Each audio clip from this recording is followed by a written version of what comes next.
Hello दोस्तों, कैसे हैं आप। मैं संदीप सोनी एक बार फिर हाजिर हूँ आपके सामने एक नई वीडियो लेकर। सबसे पहले तो मैं आप सभी का बहुत बहुत धन्यवाद करना चाहूँगा। आप सभी के प्यार और सपोर्ट की वजह से मेरे चैनल पर बहुत कम समय में 1000 से भी ज़्यादा सब्सक्राइबर हो चुके हैं। तो इस प्यार के लिए, इस सपोर्ट के लिए आपका बहुत बहुत धन्यवाद। ऐसे ही अपना सपोर्ट और प्यार दिखाते रहें और इस चैनल को अपने फैमिली और फ्रेंड्स सभी में शेयर करें ताकि सभी को वैल्यूएबल और इम्पोर्टेंट इन्फॉर्मेशन मिल पाए। तो आइए अब बढ़ते हैं वीडियो की तरफ। Closed doors, I'm a fool for your love.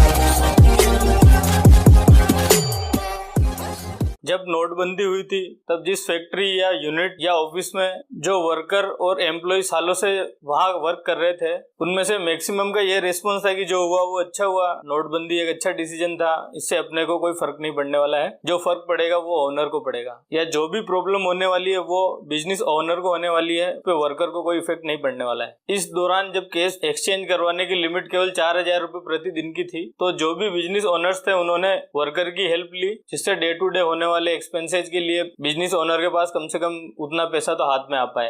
लेकिन तब ही देश के प्रधानमंत्री जी का बयान आता है कि जिन भी एम्प्लॉय के पास या वर्कर के पास जो भी पैसा एक्सचेंज करवाने के लिए आया है वो पैसा वर्कर अपने पास ही रख ले, उन्हें बिजनेस ओनर को या बिजनेस वालों को आपको या फैक्ट्री वालों को आपको वापस जमा कराने की या वापस देने की जरूरत नहीं है। और उस पैसे को प्रधानमंत्री जी ने काला धन घोषित कर दिया बिना किसी जांच के। इससे कुछ पैसे के लालच में कईयों की नौकरियां भी गई और बहुत से लोग बेरोजगार हो गए, जिससे फर्क यह पड़ा कि जो फैक्ट्रियां कई सालों से चल रही थी उस फैक्ट्रियों के मालिक ने या बिजनेस ओनर्स ने भी अपना पैसा उस बिजनेस से निकाल लिया, हजारों फैक्ट्रियों के ताले लग गए और लाखों मजदूर बेरोजगारी का शिकार हो गए। और जो पैसा बिजनेस ओनर्स ने एक्सचेंज करवाने के लिए दिया था और जिसे उन्होंने अपने पास ही रख लिया था सरकार के कहने पर, वो भी अब खत्म हो चुका था। अब इस सिचुएशन में आपको क्या लगता है कि ज्यादा फर्क किसको पड़ा होगा, बिजनेस ओनर्स को या वर्कर्स को? खैर, मेरे हिसाब से बिजनेस ओनर्स को ज्यादा फर्क पड़ा हो या ना पड़ा हो, वर्कर्स को तो डेफिनेटली फर्क पड़ा था, क्योंकि उनकी नौकरियां तो जा चुकी थी और अब उनसे उनका खर्च उठाना भी मुश्किल हो रहा था। खैर, ये तो थी नोटबंदी की बात। इसके कुछ समय बाद ही सरकार ने ज्वेलरी मार्केट वालों के लिए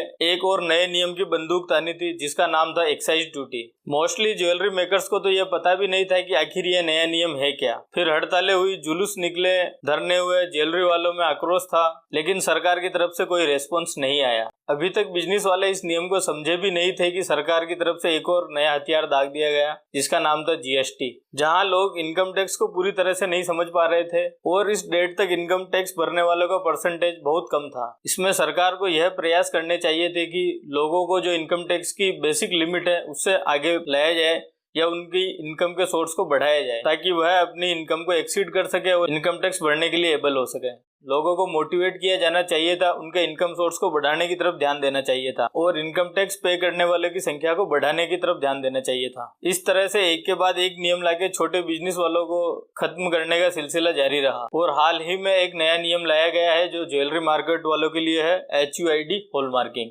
दरअसल ज्वेलर्स पिछले कई सालों से हॉलमार्क ज्वेलरी बेच रहे हैं, जो कि कस्टमर के लिए भी ऑप्शनल था कि वो चाहे तो हॉलमार्किंग ज्वेलरी खरीद सकते हैं। यह कस्टमर की चॉइस और उनके बजट के ऊपर था। तो अब इसमें ऐसा नहीं है कि ज्वेलर्स हॉलमार्किंग ज्वेलरी बेचना नहीं चाहते, क्योंकि वह तो ऑलरेडी कई सालों से हॉलमार्किंग ज्वेलरी बेच ही रहे हैं। आप में से कईयों के पास कंप्लीट हॉलमार्किंग ज्वेलरी पड़ी भी होगी, जबकि सरकार ने तो अब ज्वेलरी हॉलमार्किंग मैंडेटरी करी है। ऑलरेडी कई बड़ी जगहों पर हॉलमार्किंग सेंटर मौजूद है जो पिछले कई सालों से अपनी सेवाएं प्रदान कर रहे हैं। लेकिन हमको अब इसमें यह जानने की जरूरत है कि अगर ज्वेलर्स हॉलमार्किंग का विरोध नहीं कर रहे हैं तो आखिर वह विरोध कर क्यों रहे हैं। एक्चुअली गवर्नमेंट ने हॉलमार्किंग में एक नया सिस्टम रिप्रेजेंट किया है, जिसका नाम HUID यानी हॉलमार्किंग यूनिक आइडेंटिफिकेशन कोड है। इसका मतलब यह है कि अब प्रत्येक ज्वेलरी आइटम पर एक हॉलमार्किंग कोड प्रिंट किया जाएगा। यह नंबर कस्टमर के बिल में मेंशन किया जाएगा और यह नंबर ज्वेलरी शॉप की बिल बुक में भी रहेगा, जिससे ज्वेलरी खरीदने वाले और बेचने वाले दोनों के डेटा को इजीली ट्रैक किया जा सकेगा। इससे एक तो कस्टमर की पर्सनल डिटेल लीकेज होने का खतरा रहेगा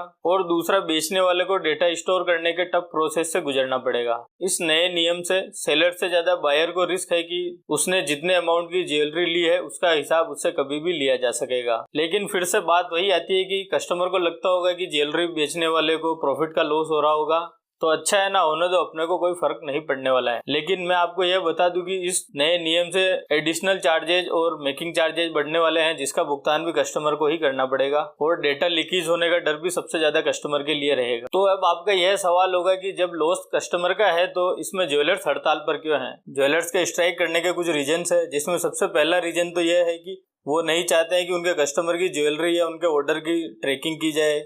दूसरा यह है कि एक बिजनेसमैन अपने वर्क यानी कि अपनी सेल को बढ़ाने में फोकस करना चाहता है, ना कि वह पूरा दिन केवल डेटा स्टोर करने के झंझट में उलझा हुआ रहे। तीसरा, ज्वेलरी आइटम कॉस्टली होते हैं, उन्हें लेकर बार बार इधर उधर घूमना पॉसिबल नहीं हो पाता है, यानी कि वह अपनी शॉप संभाले या हॉलमार्किंग सेंटर पर हर ज्वेलरी के लिए HUID अप्रूव करवाने के लिए जाए। और गोल्ड ज्वेलरी को वर्कर के भरोसे रखना या उसे देकर हॉलमार्किंग सेंटर पर भेजने में भी एक तरह की रिस्क होती है कि कहीं ज्वेलरी चोरी ना हो जाए। फिर सरकार ने इसका सोल्यूशन दिया है कि आप ज्वेलरी का इंश्योरेंस करवा सकते हैं, लेकिन यह कैसे करवाना है इसके अभी तक रास्ते साफ नहीं किए गए हैं। और अगर इंश्योरेंस हो भी जाता है तो इंश्योरेंस क्लेम क्लियर होकर जब तक आएगा तब तक तो फेस्टिवल सीजन या वेडिंग सीजन खत्म हो चुका होगा, क्योंकि इंश्योरेंस क्लेम क्लियर होने का एक प्रोसेस है और वह क्लेम क्लियर हो भी पाएगा या नहीं इसकी भी कोई श्योरिटी नहीं है। तो अब सवाल यह उठता है कि जिस नियम से कस्टमर को कोई फायदा नहीं है, शॉपकीपर को या ज्वेलर्स को कोई फायदा नहीं है या हॉलमार्किंग सेंटर को कोई फायदा नहीं है, तो आखिर इससे फायदा किसको होने वाला है। हॉलमार्किंग सेंटर वाले भी इस नियम के लिए स्ट्राइक पर हैं, क्योंकि सरकार ने नियम में बदलाव तो दिए हैं लेकिन इसके प्रोसेस के रास्ते अभी तक साफ नहीं किए हैं। एक हॉलमार्किंग सेंटर के सेटअप में लगभग 60 से 80 लाख रुपए का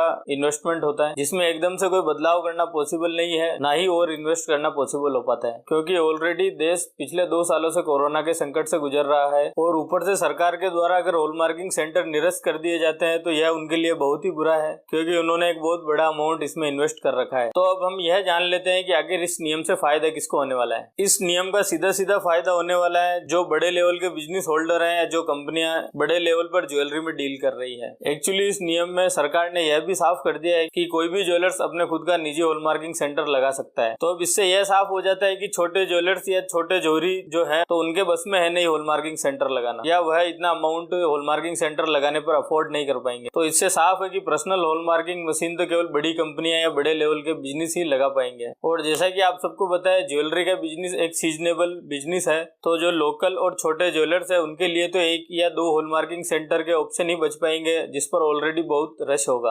हॉलमार्किंग करवाने के लिए। तो अर्जेंटली तो उनके लिए अपनी ज्वेलरी को हॉलमार्क करवाना पॉसिबल नहीं हो पाएगा और इस वजह से वो हॉलमार्क की हुई ज्वेलरी बेच नहीं पाएंगे। और दूसरी तरफ जो बड़ी कंपनियां हैं जिनके पास खुद की हॉलमार्किंग मशीन है, वह बहुत कम समय में और बहुत आसानी से इस हॉलमार्किंग के प्रोसेस को कर सकेंगे।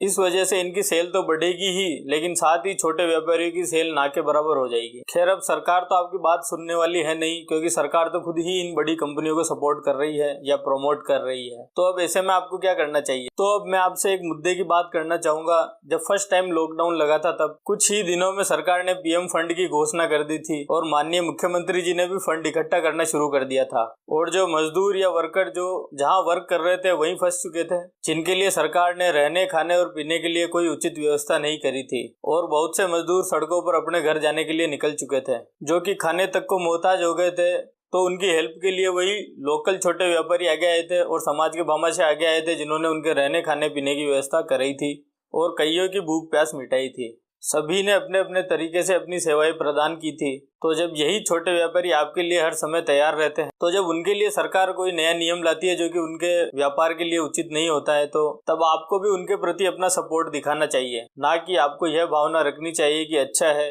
अपने को कोई फर्क नहीं पड़ने वाला। आई होप आपने मेरी बात को समझा होगा। इस वीडियो के माध्यम से मेरा आपसे यह कहना है कि आप आपके आसपास के लोकल बिजनेस और बिजनेसमैन को सपोर्ट कीजिए, जिससे कि सरकार अपने मनमाने ढंग से नए नियम लाके उन व्यापार को खत्म करने का प्रयास ना कर सके। इस वीडियो में मैं किसी भी पॉलिटिकल पार्टी के खिलाफ नहीं हूँ, ना मैंने किसी पार्टी को सपोर्ट किया है। यह एक बिजनेसमैन होने के नाते मेरा एक इंडिपेंडेंट नजरिया है जो मैंने आपके सामने रखा है। Thank you and keep supporting your local business.